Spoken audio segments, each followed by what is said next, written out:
Let me get a C note. Perfect. Hi guys, I'm Maria Eley. You're listening to C Note Christian Hip Hop Culture Podcast, the up and coming artist edition. We're about to get into an interview right now with Mr. caDASHtrophe, so stay tuned. What's up, guys? I'm here with caDASHtrophe. I'm gonna let you tell the people who are you. Hello, ladies and gentlemen, dogs and cats, children, grown folks, everybody that is in this spectrum that we call life. This is caDASHtrophe, aka M Dash, aka Dashius Clay, aka Marcus Eley. Ladies and gentlemen, how are you all doing? Well, I'm doing fine. I hope everyone else who is listening is also doing fine. First off, what I really want to ask is, what are you? What are your roles personally in life? All right, co-CEO of Eley Enforcement ENT, short for entertainment, of course. Artist, technogeek, self-proclaimed. Rapper. I'm not owning the title singer yet. Maybe somewhere in the future. Who knows? A lot of rappers are. Who knows? I mean, like aside from auto-tune, but anyway. I guess I can call myself an artist. I haven't drawn much in a long time. I did draw the logo of my company that I do co-own with my wife. But you know, at my core, I'm a man of God who just so happens to have a lot of different talents. Okay. Any other personal roles? I'm a parent of a lot. A lot. Yes. Do tell. I have 8 children. Wow. 5 in my home, 3 daughters prior to marriage. My wife had 3 sons prior to marriage, and we had 2 of our own while we were married, of course. So that's 1, 2, 3, 4, 5, 6, 7, 8 children. Wow, that's a quiver full. Yes, it is, but they're all taken care of. So, also a husband. I'm a great husband. Don't ask my wife. Also, I am an assistant manager for Wireless Express, a Sprint dealer, but more recently a T-Mobile dealer because T-Mobile bought Sprint. Yeah, they masked it as a merger and they bought them. So yeah. Wow. Okay. So, So you're an artist, but you also have a regular job. That's right. So to speak. Okay. That's right. A magnificent man doing regular man's work. I'm definitely going to be asking you more details about that shortly. But before I get to that, I'd like to know, where are you from? I was born in Ahoskie, North Carolina, at a hospital that was known as Roanoke Chowan Hospital at the time, but is now known as Vidant. Mm-hmm. But I was raised in Murfreesboro, North Carolina. You don't go to there, you go through there. The area code is 252. I think that's about it. It's 10 miles from the Virginia state line. So if you are not from Virginia or Ahoskie or surrounding areas, you probably don't know where it is. So yeah. That's all right. Jesus was also from a city that didn't look like much, but it became much. Shout out to all my people from Murfreesboro. In the midst of this pandemic, stay inside the house. Please stop acting like y'all don't know what inside is. Absolutely. Okay. How has your spiritual journey been over the course of your life, and what brought you to Christianity? Okay, so when I was younger, I hadn't formally been introduced to Christianity. Only thing I really knew is, every summer the van come and pick us up from the projects and we go to vacation Bible school. And we'll stay for that week. We'll have a Bible study. We'll have fun, learning stuff with the Bible study teachers. But as far as the information that we're given, wasn't really being retained. I honestly just really wanted to get to the end of the week because I know they gave out candy and snacks. And that's what we knew. If anybody who knows from my projects in Murfreesboro, North Carolina, when that van came and picked you up, probably it was a Nebo Baptist Church. They know when that van came and picked you up, you about to get chips and hot dogs and stuff at the end of the week. And then, you know, if you learn, they really minimize it when I think about it, because you had to learn maybe a verse. I remember specifically a verse that I learned, and I remember that won me like a prize at the end of the week. It's the Lord is my shepherd. The Lord is my shepherd, I shall not want. Psalms 23:1, I believe. Psalms 23:1, and that's how. I said that to say how simple the learning process was there. That's all you had to learn. You learned that line. You didn't even have to learn the other part. Like, there's no. The Lord is my shepherd, I shall not want. There's no He making me lie down in green pastures. Like, right. I had no idea what that was until I was like older. But yeah, Vacation Bible School was it for me as far as Christianity. I really didn't even really know the concept of Christianity. I just know I was at church. But then as time progressed, I think maybe around high school, that's when I started getting deeper into it, because I started going to church. What is that church called? I feel so. Oh my gosh, I really can't remember it right now. New Haven Baptist Church. That's still the church my mom goes to right now. But that's the church where I got closer. You know, there were other churches I went to in the process, like in the midst. Really, it was only one. That was this church that my sisters went to, and that was Mount Moriah Baptist Church. I used to go there for the same reason I went to Nebo. Vacation Bible School. You know, I knew the people there more because my sisters went to the church. But outside of that, same exact reason. But when I got to New Haven, I started soaking it in. You know, I was in the choir. I was a youth vice president. Really, I was youth president because our youth president was never there. So I always assumed her role. I was like right-hand man to the pastor. Like the pastor, who was also my cousin, Lloyd Gatlin Sylvester. Shout out to my cousin. He preached at my father's funeral and did a great job. He would pray with, you know, all of the church staff, and then he would pray with me separately before he went out to his sermon. I say that this to say how that's the role I played with him. And so there I was devout, like super devout. I didn't miss Bible study on Wednesday. I didn't miss choir practice on Saturday. I was early on Sunday. Oh, excuse me, y'all. I promise it's not Corona. I really, really, really, really was devout in it. And so then when I started getting to their church, that's when I got my first job. Bless you again. Yeah, I hate asthma. But I got my first job. And over the course of time, I grew in that job. So I got a position as the produce manager.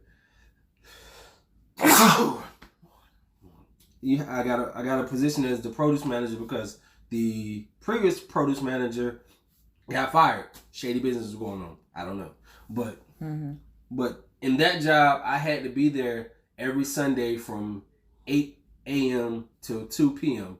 for the reason that the store, like the grocery and all the other parts of the store, they got their grocery truck Monday, Wednesday, Friday.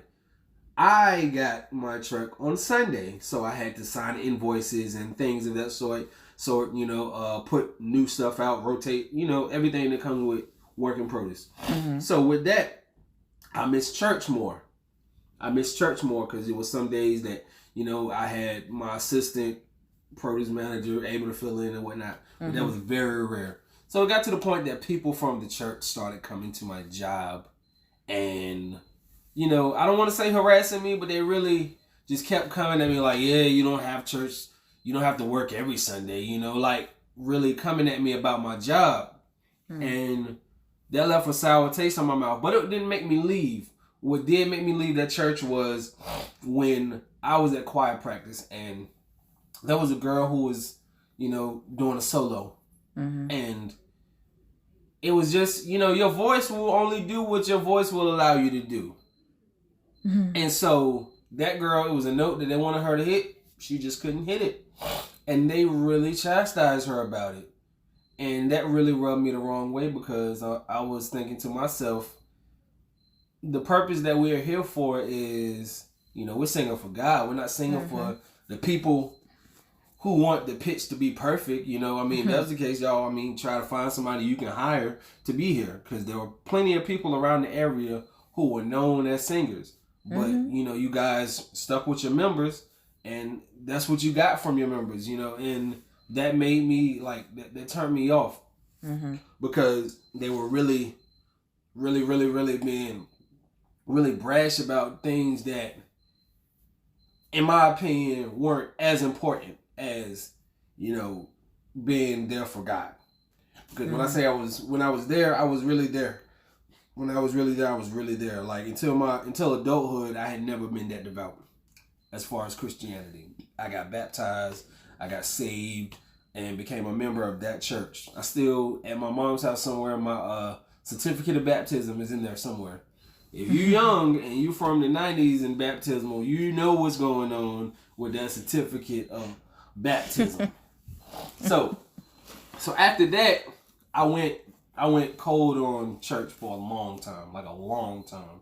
I graduated high school. I got accepted into East Carolina University in Greenville, North Carolina. I went to school there, which was about an hour and 15 from my hometown. And I was in Greenville for 6 years. I was in Greenville for 6 years. I went to school for 3. And in that 6 years I was there, I might have went to church 3 times, maybe. And 2 of those times my sister made me go.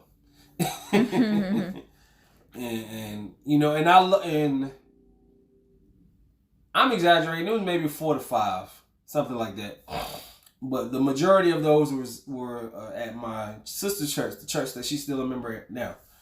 And when I went to my sister's church, I enjoyed it a lot. I felt the resemblance of, past of the church that I went to before I went sour. I even was planning on becoming a member there. I remember telling my sister, and she cried and everything because my sister's so dramatic. But stuff in my personal life was going on that, I ended up just leaving Greenville because personal stuff in my life just was not on point for me. And, I was at a point in life where I was living crazy already. But, the personal aspect, and when I say personal, I don't mean partying and stuff like that, because I was doing a lot of that. I did a lot of that in college. I mean, like my in-home situation, because at this time I had a daughter, and she was, turning 2, and me and her mom were not on the greatest terms. Her mom did a whole lot of stuff that I didn't agree with, and I did plenty of stuff she didn't agree with, and we were shacking up.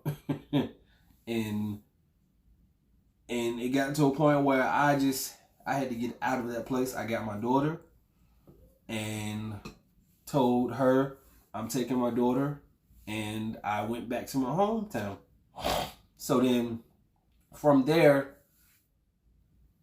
I had another relationship, because listen, me and that daughter's mother that I moved out from with, me and her, it was like a turmoil, like always. Like we were together for 2 years. For the second year, it was always turmoil, like constant. Whether it was because of me or because of her, it was constant. And during that whole process, I stepped out and was dealing with someone else as well, who also ended up pregnant. Now, when I dealt with her, when I left Greenville, that's who I ended up with. So me, my daughter with the ex from Greenville, and my current girlfriend at the time, that's who I was. That's who I was with. I would sometimes stay at her mother's house, sometimes stay at my parents' house, but for the most part, I was staying at my sister's house. Fast forward, I moved to Raleigh with that same girl that I started dealing with when I moved back home. So when I got to Raleigh, when I first got there, it was party. Really, no. Let me retract that. When I first got to Raleigh, it was work because first thing that on my mind was provide. Honestly, that's the way I was raised. That's the thing that I know. My natural self, my reaction to hard times is always going to be work. In my natural mind, it was always that work. Because one thing that the verse that always rung in my head from New Haven: you don't work, you don't eat. That's something that always rung in my head when it came to work. So that's what it started as. We got an apartment. Everything was great as far as money. Mm-hmm. But, damage had been done personal wise. And so, there was bitterness on both sides. So we parted ways as well. After we parted ways, that's when I got back into the church side of things. I had a roommate that we ended up. I roomed with my cousin. We got an apartment together, and she also had a boyfriend who eventually moved in with us. His dad I met his dad. Now his uncle is a pastor. I started going to his uncle's church. Now again, in the midst of all this is after me and the girl that I got back with when I moved home. In the midst of this, after we stopped in Raleigh, after we separated, then I met my now wife. Then acquaintance. But in that same era, I started going to church at my roommate's uncle's house or church. Mm-hmm. His uncle's church was cool. I like the whole worship side of things, but it just was stuff in there that just didn't sit right with me. I'm not a fan of the pastors coming and trying to force you to the floor. I'm not a fan of that. Mm-hmm. And I saw a lot of that. And then, I've been in there, and there was times where the pastor was putting people's personal business out to the floor. I didn't appreciate that either. So I was like, yes, I'm not feeling that. But when I met my now wife, she was very devout in her Christianity. And, I was on the way there, but I wasn't taking it serious. I wasn't. Mm-hmm. Because I was still living in the mind where, okay, I'm going to see what I can get out of her. That's the mind I was living in. But then when things elevated to what my mind was, looking for in the first place, and I saw her reaction to it, she was not happy with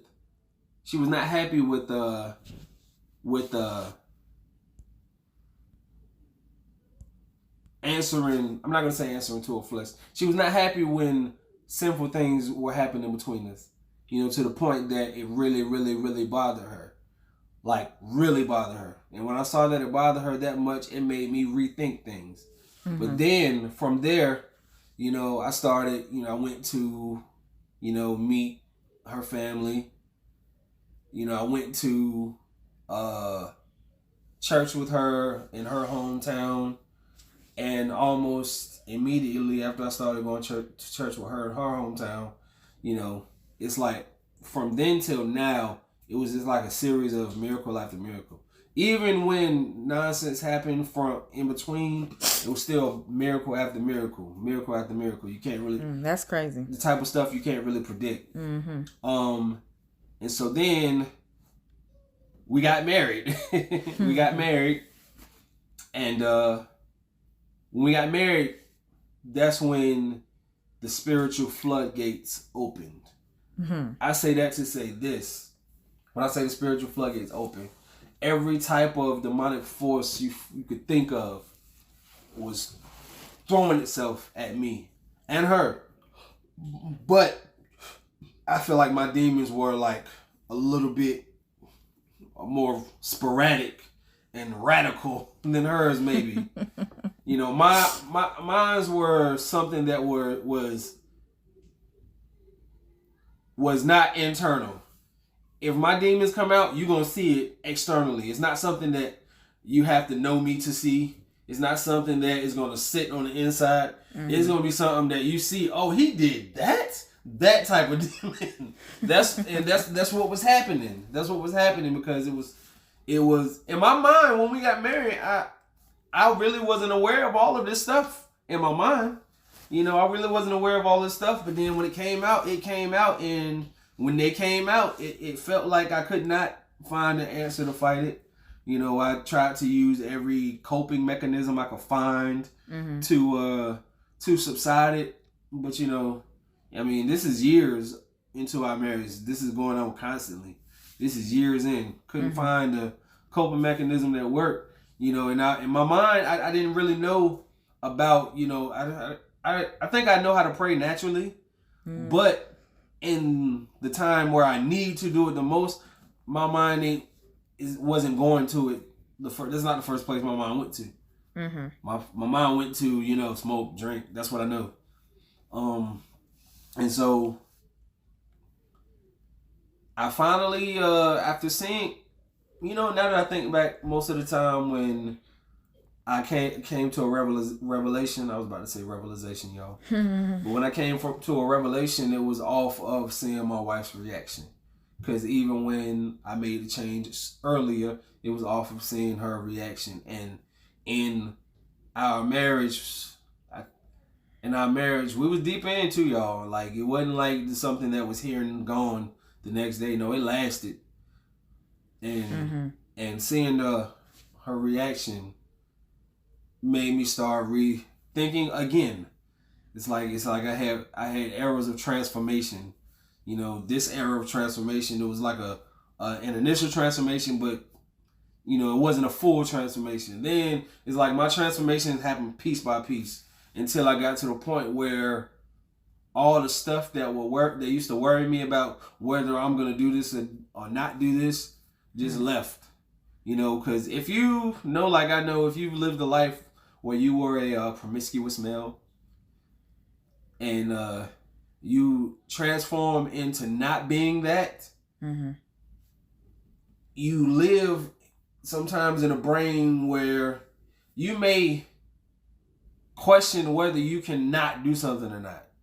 You know, you may feel like you might be subject to it happening again. Yeah, the devil likes to remind you of your past mistakes. And that left me. Now, you know, I still had a little bit of PTSD, you know, where I would be completely innocent and be like, am I guilty? But you know, that was the biggest part of my spiritual journey. And then that leads up to now, where I think this has been my strongest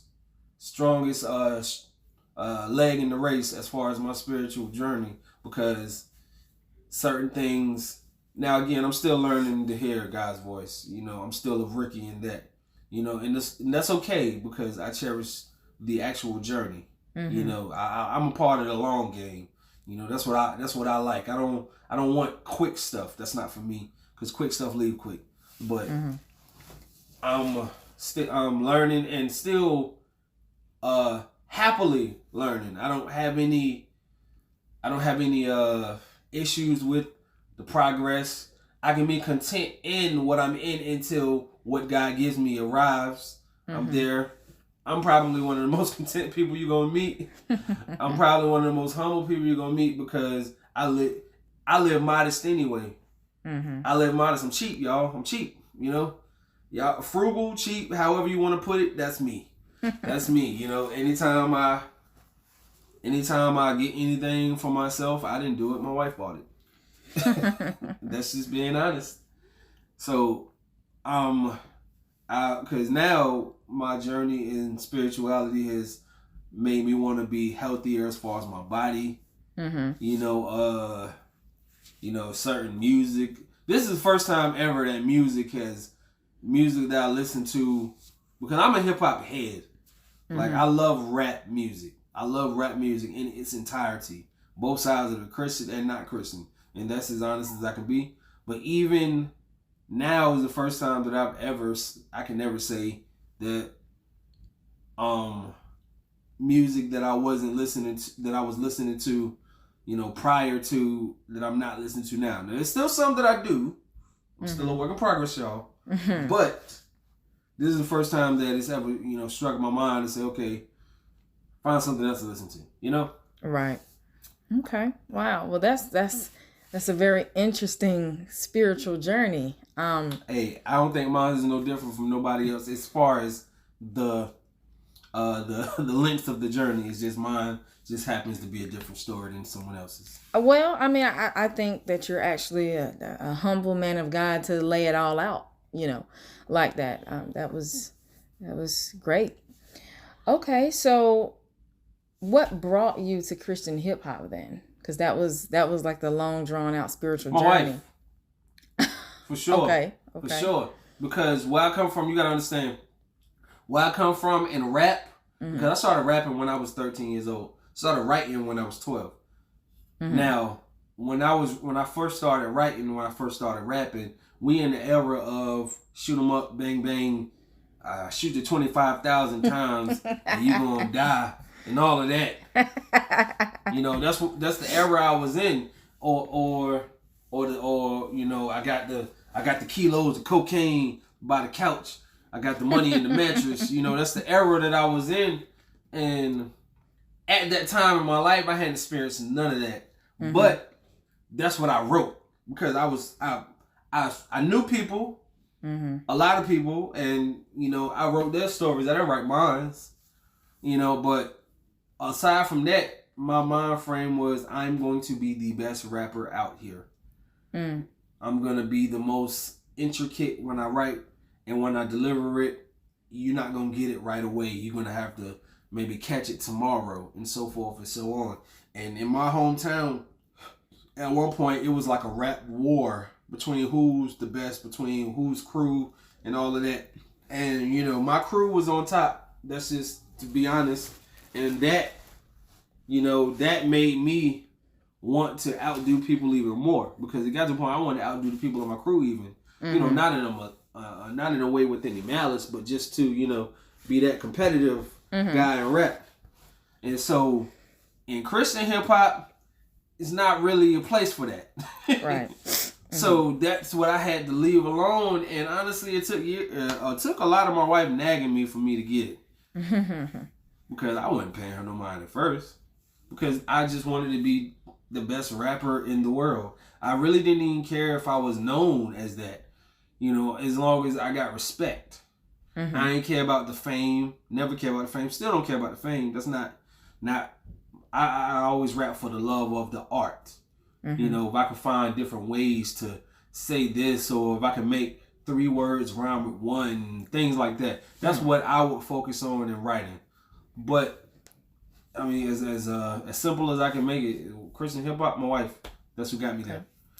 Okay, so I know you say you didn't care about the fame or being known. You only care about the respect. So what exactly, being that you didn't care about the fame before and you still don't care about the fame now, obviously, what exactly is the difference from when you were a hip hop artist compared to now being a Christian hip hop artist? It's a message that's to be said. And it's a message that's to be heard.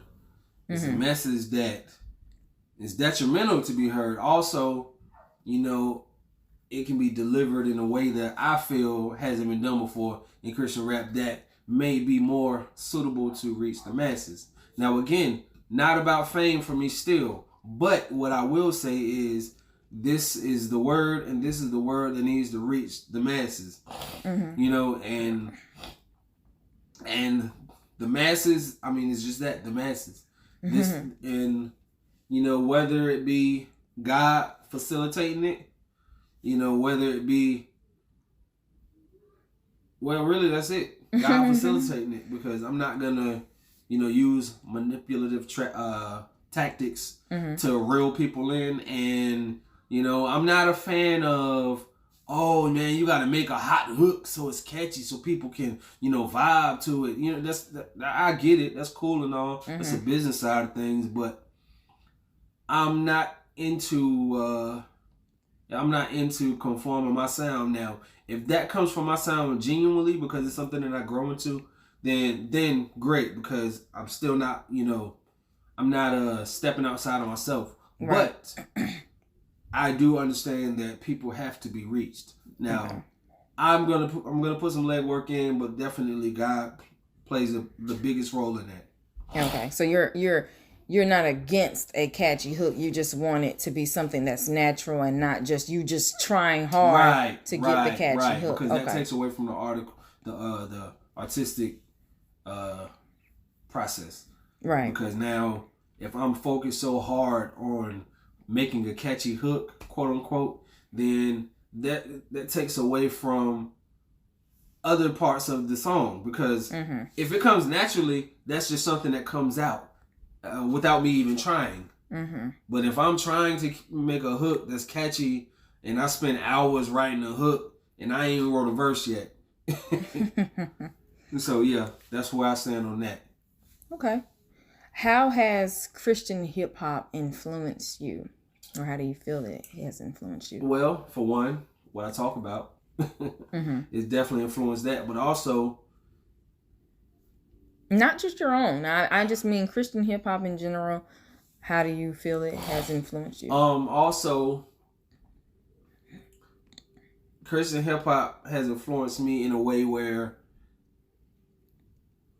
I feel it's pushed me to be more vocal about my style of rap, because, like I said, I don't feel like I've heard it before, but on the same token, it has also made me want to, because this is more so on the industry side of things, it made me want to, you know, introduce a different format. You know, because when we think about the word industry, you know, you can't help but to think of the powers that be that live in that industry. And from my research and from what I've seen, that isn't really a difference in Christian hip hop. You know, it's made me, Christian hip hop and what I've read and researched on the industry has made me even more stern on keeping a specific certain level of integrity, not only in me, myself, period, but in my music. And also, when I hear different artists, you know, I really feel like still sharp and still. And I don't mind being influenced or inspired by other rappers. So when I've heard rappers in Christian hip hop that I felt were, you know, really good, it's inspired me to, if I hear something I like, normally almost immediately I start writing. Almost immediately, because, you know, it makes me think of the tools that I have in my, you know, the tools that I have in my weaponry as far as lyricism goes, and then it makes me like, oh, I can add this style in, or I could mix and match that with my style, or I can try to scheme with this pattern or that pattern, and that has also been an influence. But on a grander scale, the influence, I feel like there is a lot of influence that Christian hip hop should have that it doesn't. And I, in a perfect world, want to get with these artists in Christian hip hop, these influencers, and try to drive that influence home. Because I feel like it's not a matter of if the influence is there, if the music is good. It's just a matter of people not really paying attention to it. Because I know when I was rapping secular back in the day, somebody tried to talk to me about Christian hip hop. I'm like, man, ain't nobody trying to hear that. So, you know, that's a factor, in that push means a lot. That push, that influence, because if you hear somebody like, let me think of somebody big in the secular rap world. If the baby right now said, I'm doing Christian hip hop, and he start naming Christian hip hop artists, the people are going to look those people up. Because the people are, those people are controlled by the secular music. And the music, I hate to say it, the music controls a lot of people. It really does. Mm-hmm. It's a lot of people who do drugs because they heard it in the song. A lot of people who carry guns because they heard it in the song. A lot of lives that have been lost because the person who did it heard it in the song. Mm. And I want that opposite reaction through Christian hip hop. With your music? Really, not just mine. The whole community. Just Christian hip hop. Yeah, the whole community. Okay. So you're also saying that when you hear quality Christian hip hop, it just inspires you to write even more. Right. Okay. Because when it's a gift, you can't help but to. Mm-hmm. And I've learned that this is a gift. This is my gift. Rap is one of my gifts. Okay. So what artists have influenced or inspired you musically? Bizzle. That's to say the least. Mm-hmm. Solo from Gospel Gangsters. Rest in peace to him. Okay. Oh my gosh. See, I'm guilty of it. It's a lot. It's people's names I don't even remember. Mm-hmm. And I mean, any artist. But Bizzle and Solo too, the most, for sure. Uh-huh. For sure. Okay. And is it just Christian hip hop or? Now my influences as far as the way that I rap have definitely been outside of Christian hip hop. For the longest, my favorite rapper was always Joe Budden, for the simple fact that he could rap first, but his music is like extremely honest. Mm-hmm. Extremely honest. You can hear when he rap the passion in his voice, and you can tell that it's a true story he's telling. And most people who hear me rap, that's one thing that I feel that I have a strength in. You can hear, whatever emotion that I want that is in that verse, you can hear it from when I perform it. Mm-hmm. I also was strong in battle rap, like heavy in battle rap. Anything really that involves lyricism at a high rate, mm-hmm. I'm a fan of. And so Loaded Lux is my favorite battle rapper because he does not conform his style to the people. Mm-hmm. A lot of people over the years saying, Loaded Lux he rap too complex. I gotta think too much when I listen to him. Mm-hmm. He won't change it neither. Mm-hmm. And I respect that because that's high caliber lyricism. Mm-hmm. And he won't diet down for the views or the likes and so forth and so on. Mm-hmm.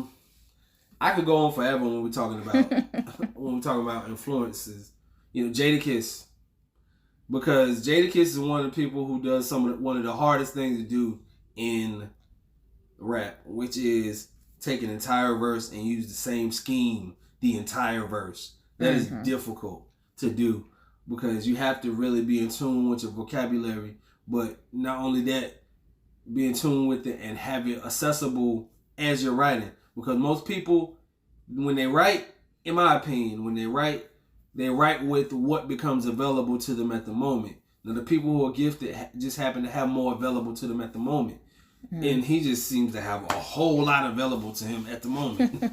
Like, you rhyme the same word the entire verse. That's extremely difficult. And people will listen to it and think, his verse ain't complex because there's no punchlines in it or nothing like that. But it's hard to write with the same rhyme for 16 bars. And he do it for more than that, for 32 to 64 bars. Mm-hmm. So yeah, I think those are my biggest influences. I'm from North Carolina, so I'm going to go ahead and say J. Cole just because he's, the conscious rapper and so forth and so on. He really hasn't changed himself too much. As mm-hmm. far as appearance. Mm-hmm. Okay. Yeah. Okay. And I know you said earlier that you have been rapping since age 12, correct? Right. I've been writing. I ain't started rapping actually until 13. Okay. So you've been writing since 12, rapping at 13. And I know since you've been rapping so long, then you probably have secular rap videos that are still spiraling around on the internet.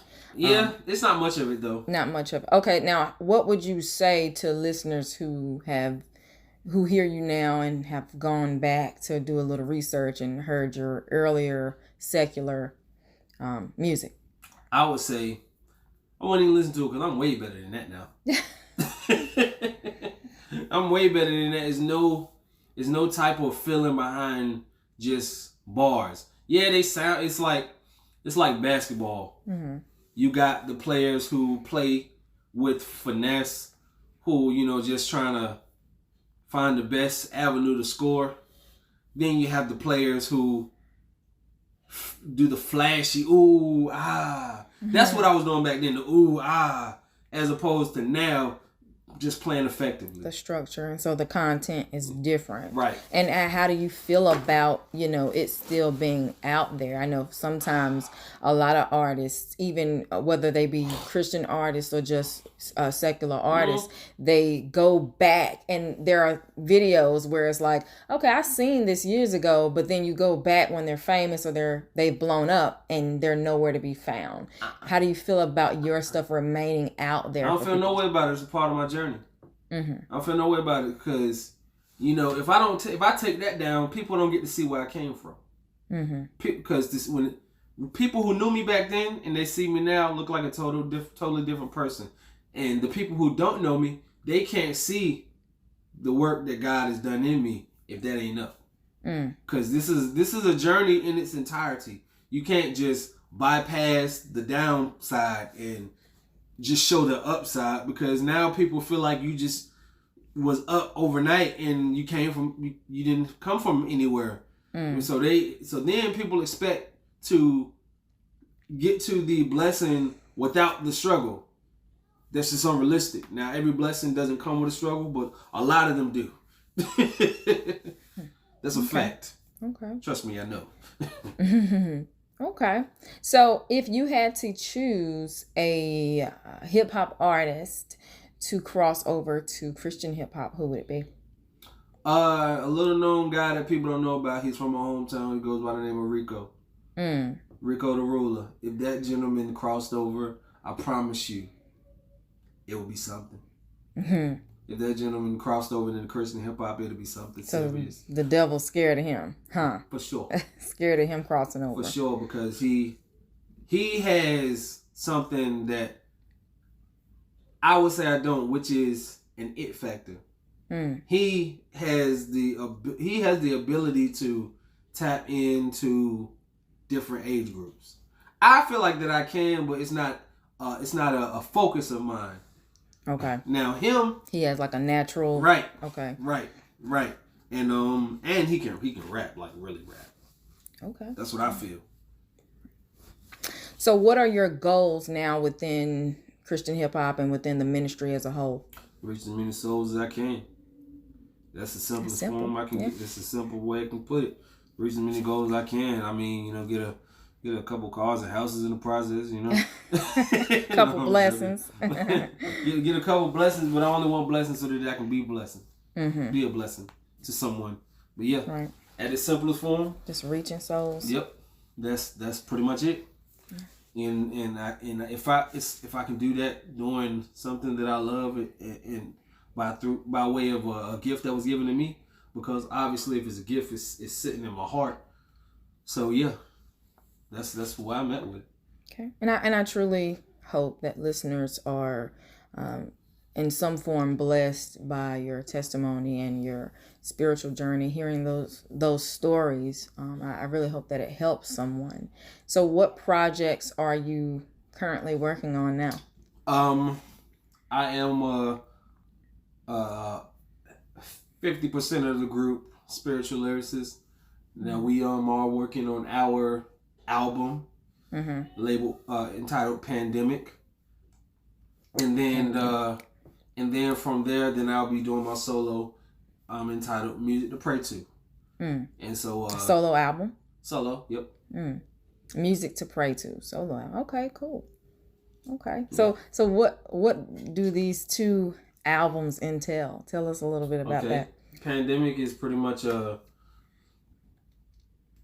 Pandemic is pretty much music that pretty much came out of the pandemic. Anything that was on our minds, on our hearts, it was formulated into a song throughout this pandemic, because this is something that a lot of people have never witnessed in American history. And then on top of that, you got, this tragedy as far as police brutality happening. Right. A lot of that stuff, a lot of things that will speak to the police brutality, they're probably going to come out by way of being like Lucy's, just, 1 or 2 tracks here and there. Mm-hmm. Because that probably won't, be a part of pandemic. We may touch on it the here and there, but this is more so, I think the pandemic album, throughout this pandemic, is a chronicle of our spiritual journey throughout it, pretty much. Mm-hmm. Because everything that is on that album was a real feeling and real thought during that time period. Mm-hmm. During this time period, better yet. So yeah, that's what pandemic is. And the music to pray to is just that. Every mood that you can have in being a Christian is what I aim to express on music to pray to. Because because you don't have to pray about being down. You don't have to only pray about being down. Every prayer is not going to be about being up. Every prayer isn't going to be about being sad. Every prayer isn't going to be about being angry. They all coincide together. And when you put them together, you got music to pray to. Okay. So with the album, even both albums, really, are artists only hearing your feelings throughout the pandemic, or are they also hearing how God kind of dealt with you during those times? And are they going to actually be able to learn from these moments? Obviously, yeah. For sure. You can't really have the feelings without that. Mm-hmm. Because now you just got feelings, you just got feelings. Mm-hmm. And you just kind of just left with feelings and no answers as to what to do with those feelings. Okay. So I can't, give you the product and not give you the answer to it. You know what I'm saying? So listeners can really expect some spiritual growth from the album. Okay. For sure. Cool. If you're listening, that is. Cool. All right. So what song did you submit for us today? God's Not Dead. God's Not Dead. Tell us a little bit about that. Okay, God's Not Dead is pretty playful. It's okay. It's pretty playful. Me and my wife who make up, spiritual lyricists. It's a old school feel. You got the scratching on it, just like back in the day. Okay. Old school hip hop. But the purpose of the song is pretty much is a protest to the violent protest. Because although we don't directly speak to the violent protest, the looting and so forth and so on, all of that negativity that comes from it, because if you're doing a peaceful protest, it's done in positivity. Okay. But even though we don't speak to that directly, it's like it's kind of like it's a hidden message. Mm-hmm. Because those people who are doing the violent protesting, the looting and so forth and so on, because they say we're tired and we want to do something about it. If you feel you yourself want to do something about it, just you. Mm-hmm. Now, obviously, there's some wires that's being crossed there because, if you feel you want to get revenge, mm-hmm. if you're a Christian, you know that vengeance is not yours. It's that's set aside for God. And for those people who are trying to inflict revenge on our oppressors, because they are our oppressors, that's not something that I'm arguing. First and foremost, those police officers are wrong. Any person who moves in racism is wrong. Any person who feels like they're superior to any other race is wrong. First and foremost, let me put that out there. Mm-hmm. But if you're moving on your own, then you move it as if God's not alive. Mm-hmm. And God is alive. And that's the purpose of this song, to say God is dead. God is not dead. Forgive me, y'all. The purpose of this song is to say God is not dead. Because my verse entails everything that he's done for me. Mm-hmm. Everything he's done for me and so forth and so on. And so I came from nothing. I can literally say I came from nothing. I grew up in the projects. Mm-hmm. I grew up on welfare. Mm-hmm. I grew up poor, below the poverty line. Mm-hmm. And God brought me to where I am now. So if he can do that, not only did he do that for me, but multiple people, like thousands to hundreds to millions of people had this same story that I've had and have been lucrative and successful. Mm-hmm. So if he can do that for hundreds of thousands to millions of people, he can handle this. Light work. He's done a lot more with less. And this is to say, look, God ain't dead. He's not dead. So please stop trying to do his work. He got it. And that's the purpose of this song. But it's playful just to, make it enjoyable, make it a little vibrant in these dark times. Okay. And I think that is something that a lot of listeners love about music in general, is that you can be honest. Sometimes, it can be very brave even to speak up. And speaking of that, I actually heard where you had actually spoke out about some of your feelings towards the riots and the looting and the protests. I heard a little snippet of that. And obviously you were not very happy with some of the looting and the riots not happy at all. It's not happy at all. So, and you think that there's a better answer? For sure. Okay. And they think that they think that they have the answer. In the verse that I'm writing now, and I'll give you a small piece of it because it's gonna have to get released sometime soon. Oh, we're gonna play it. I'm not talking about God's Not Dead. Oh, okay. I say, I tell you, pray, you look at me like I'm slow. And tell me that I'm wrong and look at me like you know. You tell me I'm slow for praying and then look at me like you know the answer. I tell you that I'm not because I know that you don't. You don't have the answer. You don't have the answer. You have an idea of what you think you should do, but you do not have the answer. You do not have the answer because if you had the answer, did it just come now? Like, did it just pop up? Okay, I know how to end racism. Is that where you're at with it? No, you're not, because if that's the case, all of this long and drawn out protests and so forth and so on, oh, we're not spending money today, oh, we're going to burn down your neighborhood, even though you're burning down your neighborhood. You're going to burn down this and that, and we're going to burn down Target, and we're going to loot Gucci, and we're going to steal engagement rings for our fiancés that have nothing to do with George Floyd. You don't have the answer, because if you had the answer, you wouldn't have to resort to this. Okay. Because at your core, as people, prior to this whole, prior to George Floyd happening, prior to Breonna Taylor happening, prior to Ahmaud Arbery happening, you yourself did not want to break into a Gucci store. You yourself did not want to break into a jewelry store. You yourself did not want to burn down Target. Because if you did, what stopped you? What stopped you? But now, because there's an avenue for anger and rage, you're going to allow Satan to use your mind and tell you that this is the route to go. And this is the moment where Satan flourishes. When he sees that there is an angle of temptation to attack, he goes for it. And these people are giving Satan way more strength than he has. Because we say it in a song of ours. Who are you to me? Satan, I'm sorry, you're weak. You're not. You're weak because it takes a weak person to try to manipulate somebody at a low point. Okay. You're weak. Sorry, Satan. You won't live here. Sorry. Okay.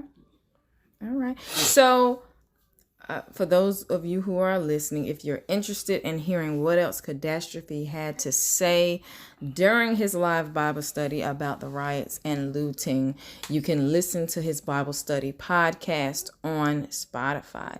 All right, let's get into this song. I'm excited to hear God's Not Dead. Let's hear it.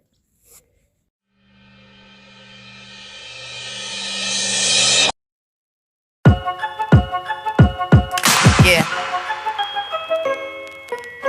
We about to take it back. It's that old school all day. Making a classic. Yes, that old school feel with the new school slang. Still tight when I'm about to get loose. Yeah. Making a classic. Father's right here. Yes, that old school feel with the new school Been right here this slang. whole time. Still tight when I'm about to get loose. My God's not dead, that saved souls since he rose out the blood that he shed. I read the word and felt full like he expanded the bread. All over again, I know I'm destined to win. He made my sin disappear and made a diamond appear. For me the rhyming was clear, and not for a career. Focus on God and pray that you get here. It's God that you should fear, never knowing your time's near. You think that pen in your hand is gonna save you? Think you can use the gifts and vain gifts he gave you? The way I see it, God's the one who made you, and birth is revenue, so go do what you've been paid to do. He paid me in spirit. I fear him, cause I know I don't deserve to be near. Shout out to my sons, they would say he's above with the blocks. And when he built me up, I stood tall like a cyclops. Making the My God's not dead. My God's not dead. Right here. Stand here the whole time. Right here beside me. Making the class. God's not dead. I don't know what they talking about. My God's not dead. He been here the whole time. Right here. Check it. Let's go. I woke up this morning with breath I could yawn, with a mouth I can talk with, and I got 2 legs I can walk with, not just walk. My stride ain't ugly or awkward. My wife is gorgeous and my children are awesome. That's how I know.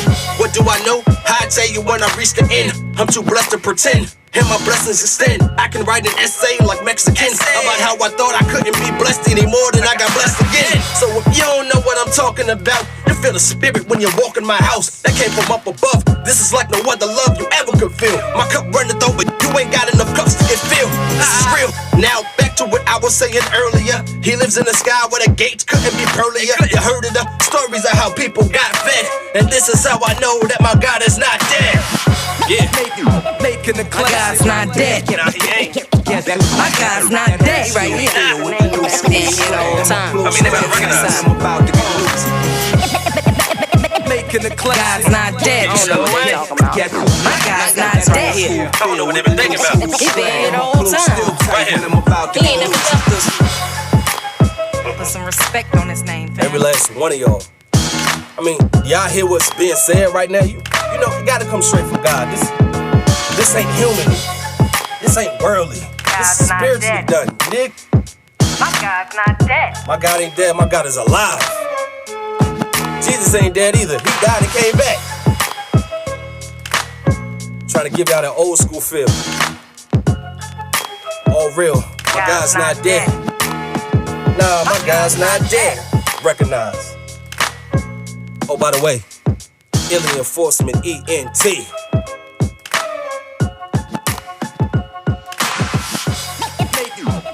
My God's not dead. My God's not dead. Right here. Stand here the whole time. Right here beside me. God's not dead. I don't know what they talking about. My God's not dead.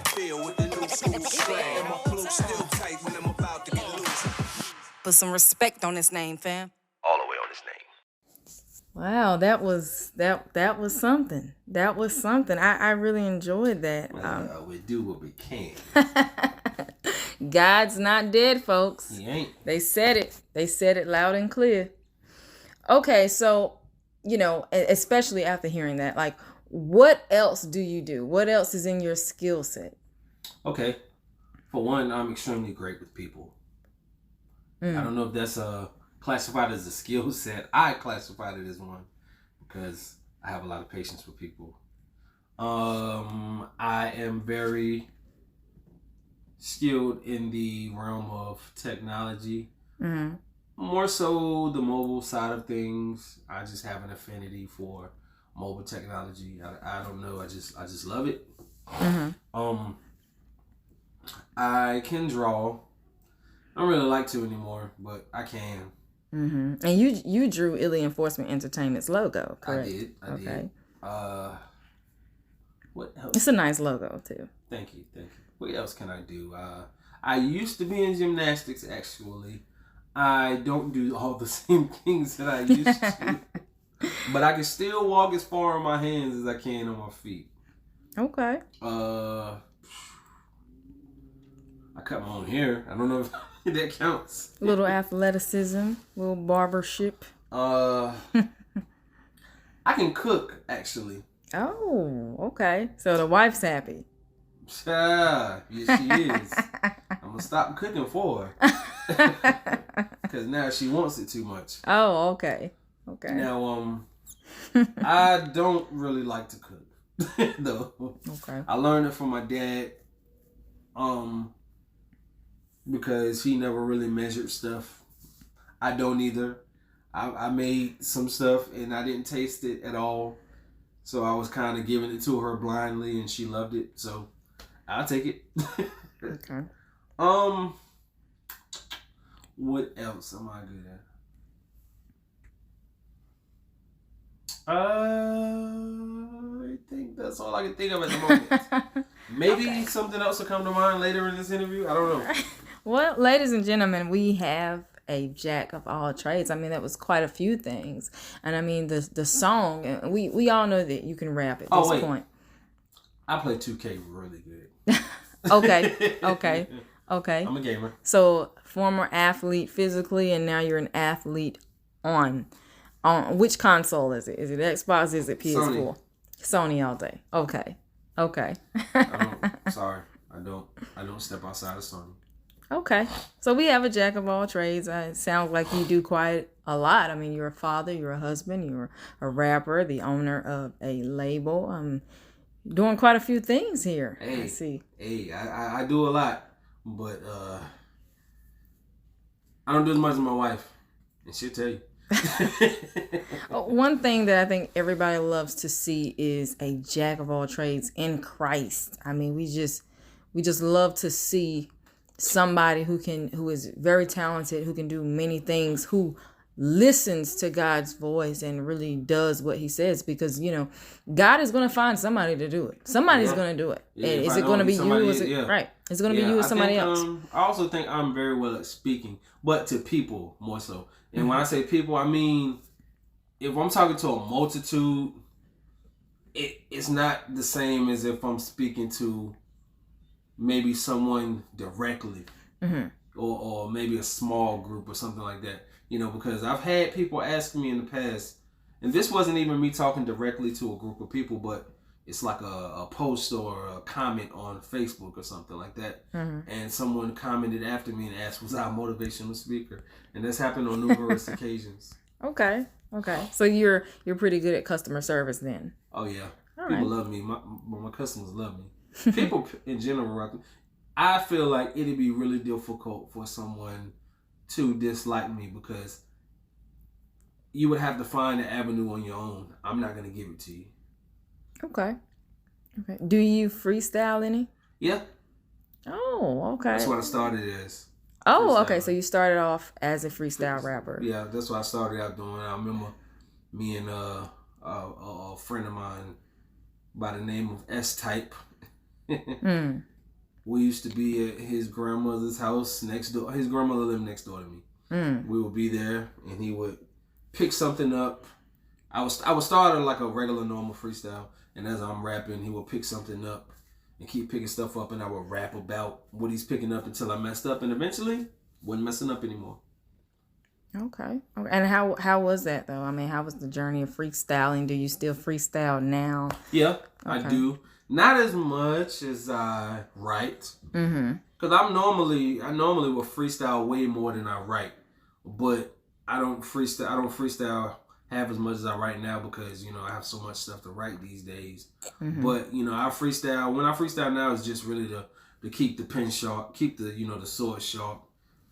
Because when I was doing secular music, I did so much more freestyling, because in secular music, I feel like I encountered more people in that world at the time, so it was always a cipher or something.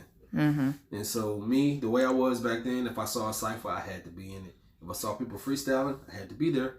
That's just the way I was. Okay. Are you still like that now? You care to drop some diamonds on us? Sure, I don't mind. Okay. Well, you have the floor if that's what you want to do. Okay. So, y'all bear with me. It's been a while. But it's okay. So, God gave me the gift, gave me the spirit. So that means that I'm going to leave everyone uplifted. That's what I do this for. He showed me I'm the best. He showed me that he can do better than any of the rest. My name is Dash and he gave it to me. That's right. Lord died. My life, he saved it for me. So I was born in sin, but God took it away by giving his son. So I'm bright as the sun. That's right. I am the one, but no Neo. That's right. Your life support be on zero if you ain't got God with you. If you ain't got God with you, then you might as well have Satan. There ain't no replacing. Matter of fact, in heaven, that's where I'm going to be placed in. Matter of fact, in the spirit, that's what I'm going to be encased in. I'll leave it at that. Okay. Okay. That was like got some. Yeah. Okay. Well, okay. When can we expect to hear more? Hear more from you?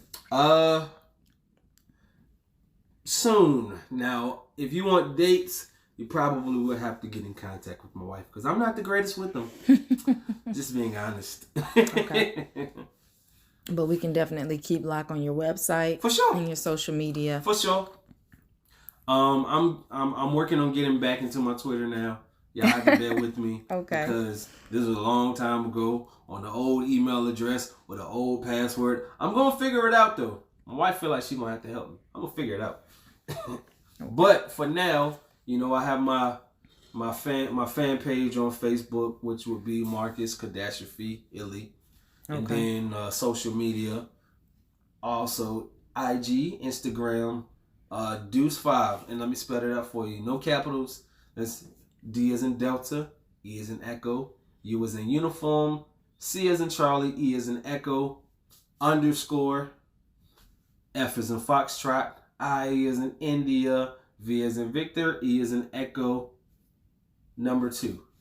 Okay. And it's in the description. Y'all bear with me. I'm sorry I speak phonetically. It's just a part of customer service. But but yes, okay. that is what that's my IG. I have a LinkedIn, but I couldn't tell you the link off the top of my head right now. Okay. But yeah, those are my socials. Right. And anybody who wants to follow caDASHtrophe, you can do so by checking out the description. Obviously, all of his social media, website, everything is also listed in the description. So if you would like to get in touch with caDASHtrophe, you can do so by checking that out. If you could choose just one thing, one valuable point that you want listeners to take from your music, what would it be? Or from this interview. That it couldn't be done without God. That's it. Couldn't be done without God. Yeah, so, yes, a lot of people will say, God didn't do this. I wrote my lyrics. I sat down for those hours, but God gave me my brain. Mm-hmm. God gave me my mind. God gave me my spirit. God gave me the wherewithal to use that spirit because everybody has a spirit in them. Everybody doesn't use it. So, yeah, that's the biggest thing I can give you because when you move in that and when you know that if you know that God has got you, mm-hmm. It's a whole nother type of confidence.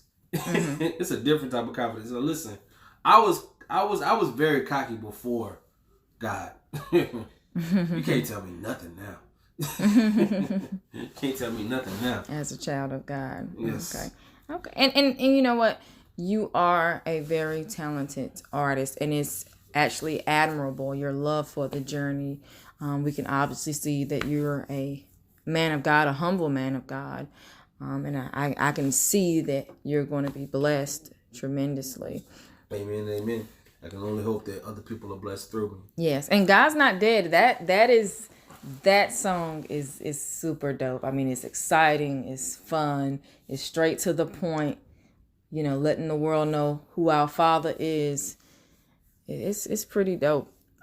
Is there anything else you would like to say to listeners about yourself, your music, projects, vision, beliefs, anything that you want to end with? This ain't got nothing to do with Christian music. I just want to say this. People, if you are deciding on choosing when to get a new phone, please research it. Okay, I think that's to your T-Mobile customers. No. This is in general. No, it's not to my T-Mobile customers. This is in general because if you don't, then because everybody wants a new phone. Everybody's going to get a new phone at some point. And as you walk in the store and go based off what the people tell them, listen, research. Because if you don't, these people can sell you whatever. Then it's going to be too late when you get home and realize that you don't like it. So, yeah. That's it. Okay, well, you have it here, weird, folks. awkward. But yeah, that's it. One thing, the last thing that caDASHtrophe wants you guys to know is to research your phone before you buy it. Mm-hmm. That's a wrap. Well, caDASHtrophe, honestly, we love you and we really thank you for taking this interview and Anytime. letting us dive deep into your soul. Anytime. See who you are. Anytime. See what you're about. My life an open book. I don't mind telling the story. And it's admirable. Again, thank you for coming out. And it's a wrap. Dash out. Hey, thank you so much for tuning in to C Notes Christian Hip Hop Culture Podcast, Up and Coming Artist Edition. We thank you so much for listening. We love you. We thank you so much for tuning in. If you are indeed a Christian hip hop artist and you'd like to be on our podcast and share your music, we definitely want to hear from you. Check out the info in the description. There will be instructions for you on how to be on this podcast. If you are indeed a listener who has been impacted by Christian hip hop in any way, we want to hear from you too. So definitely reach out with the same steps. Follow us on social media. Follow C-Note. Follow Eley Enforcement Entertainment. Thanks again for tuning in. We love you. Be blessed. Let me get a C-Note. Perfect.